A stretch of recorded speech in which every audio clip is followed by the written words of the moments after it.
Well, good morning, Southeast Arkansas. Well, it's just a beautiful spring day here in southern Arkansas. Actually, it's not a spring day, and I think everybody knows that. It's December the 23rd.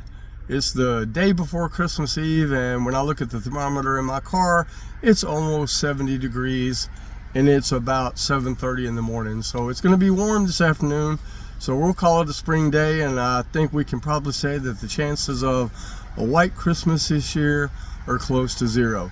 But let's go ahead and dive into our morning devotional. Our devotional this morning is entitled Staying in Your Lane.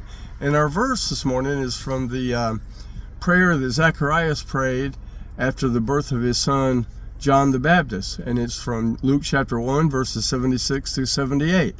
And you, child, will be called the prophet of the Most High, for you will go before the Lord to prepare his ways, to give knowledge of salvation to his people in the forgiveness of their sins, because of the tender mercy of our God, whereby the sunrise shall visit us from on high. There's an expression I've heard a lot, and it's they need to stay in their lane.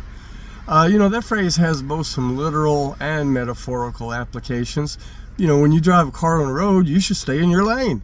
If you do not, a wreck is very likely to result. In life, we expect people to stay in their lane, so to speak. It may not cause a physical wreck, but if you insert yourself into my life lane, it can be troublesome. People in churches, boy, we really love to drive in every lane, don't we? Did you ever get criticized for the way you were doing work for the Lord by someone who never does anything? That's getting out of your lane right there. Well, we all have a lane in life, and our lane is assigned to us by God. Zacharias knew what his son's mission was, and he seemed grateful for it. John was not the Messiah, but only the forerunner of the Messiah.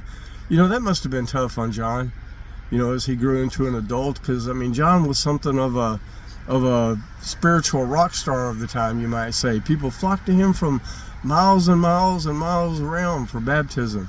Yet the day Jesus showed up for his own baptism meant the end of things for John in some ways. But it probably didn't bother John, because he understood his role and he did it willingly. And he said this, he must increase, but I must decrease. That's John 3:30. John the Baptist knew that his role in the kingdom was not about him, but was about Jesus.